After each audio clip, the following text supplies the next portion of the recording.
What should Israel do to minimize the loss of life in the Gaza Strip during the current war with Hamas?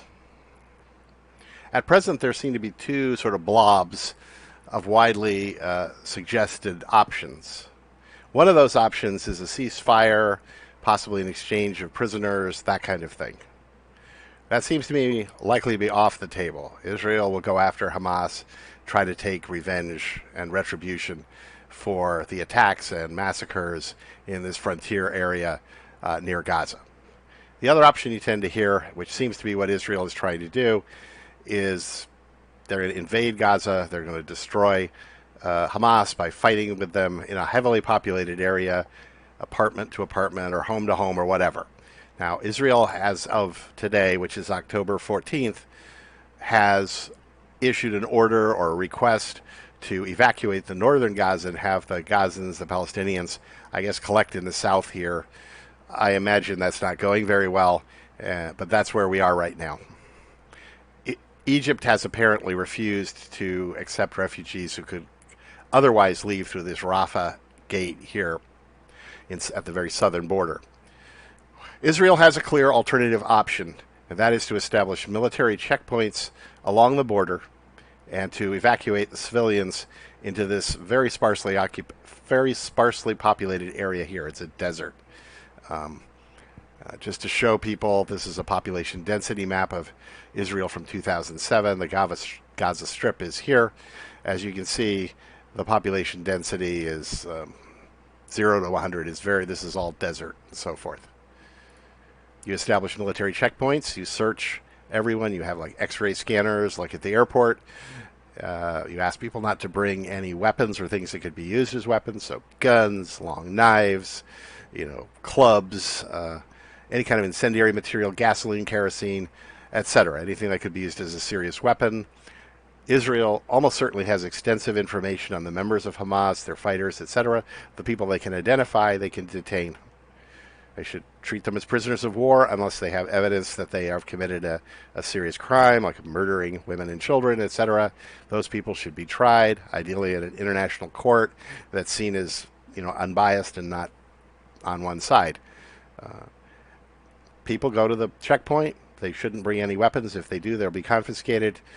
Probably there should be some special handling of sort of young, very muscular, athletic people who might be fighters. Nonetheless, you set up tents, you set up fences. Obviously, you're going to have IDF, the Israeli military, here to some extent, and you basically move everybody into this area. This is a very sparsely populated area. Holet, for example, which was attacked, which is right here, for example, is 203 people, according to Wikipedia, in 2021. That seems to be typical of this area. It's very sparsely populated. So if it hasn't already been evacuated, it's very easy to evacuate it and allow the people from Gaza to camp out here. They should be provided, of course, with plenty of water, food, medical supplies. You can set up some sort of a medical tent, have a heliport or something like that, so you can helicopter people who are in really bad shape to hospitals in the north, in Tel Aviv, etc. And that's also another point. In terms of how you go about doing this evacuation of the Gaza Strip, people who have really serious medical issues get to go to the front of the line to get processed, right? In other words, generally speaking, the people who are in really bad shape, it's going to be pretty obvious. They'll be the elderly, people with serious health problems, badly wounded people, etc. They go to the head of the line, they're checked out, and either treated locally somewhere here right near the checkpoints, probably, or they're helicoptered out to a major hospital or someplace that can take care of them. And I'm sure Israel has hospitals with secure wards or something in the cases where these might be fighters or people who might cause problems. The U.S. and Israel both have vast resources. I imagine they can do most of this. In conclusion, Israel has the option of evacuating the Palestinians, people in the Gaza, out of Gaza, going through highly secure military checkpoints, make sure that they are not bringing any weapons with them, identifying and detaining for sure the people they know are Hamas fighters and officials, as well as doing something to deal with people who might be a serious threat. Maybe having a special detention area or something like that. Now, I'm not a military person, I'm not a security person. I'm sure some of these ideas need substantial revision. I'm just sketching out the basic idea. pull everybody out. Do not go in. They're not sending you food. You're cutting off all of these things. They're already doing that. You say, look, we don't want to hurt anybody who's innocent. We don't want civilians to die. Come out. We'll take care of you. Put it on TV. Have international observers at the detention center so it's very clear. People are being asked to go to a safe place where they will receive food, water, medical attention. They'll be taken care of. They will return to their homes after Hamas is dealt with. Offer terms of surrender to Hamas, prisoner of war status for those who are not guilty of war crimes. And, if they kill the hostages, the people who did it will be tried and punished. That's what they should do. At least unless there's another sort of out-of-the-box idea that's not being heavily promoted. Conclude by saying that the notion of pulling them out into this area doesn't seem to be being mentioned in anything I've seen. I'm sure somebody has mentioned it, but it hasn't. But this is what could be done to minimize the loss of life and avoid killing civilians. Now, killing civilians, it seems to me, is really bad and shouldn't be done. It's illegal under international law, etc. So there's that.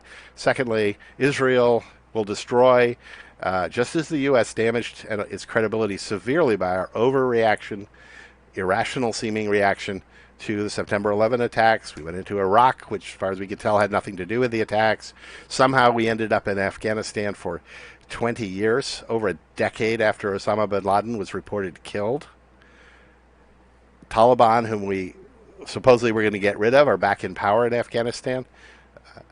Look at what happened to us. Trillions of dollars spent for a disaster.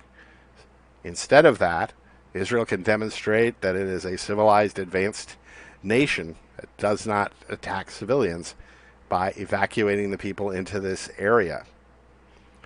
By evacuating them into this area, they demonstrate their goodwill, not only to the Palestinians, but to the entire world. It seems to me feasible, perhaps difficult, but feasible. And this is supposedly one of the best militaries in the world with a huge budget and the backing of the United States, which remains probably the most powerful and wealthy nation in the world, can manage to evacuate 2 million people from an area that's only about 25 miles in length. You can walk from one end of Gaza to the other probably in a day or less. It's not that difficult to relocate people nearby to these areas, provide them with food and water, and also make sure that they are unarmed and not able to cause harm. So evacuating Gaza in this way seems like a reasonable solution, and to avoid the loss of potentially even hundreds of thousands of lives if the fighting gets really bad. This concludes this video presentation. If you like this video, please click like. Please click subscribe and the notification bell if you would like to receive more content from us. You can avoid internet censorship by subscribing directly to our RSS news feed. Please consider sharing the link by email and on your website or blog, in addition to liking, upvoting, or sharing on increasingly censored, advertising beholden, big company social media. We have encountered such censorship.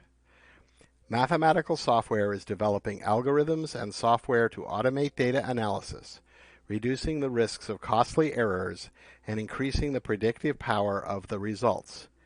You can support our work financially by subscribing on our Patreon page, https://www.patreon.com/mathsoft, or scanning the QR code in the lower right corner.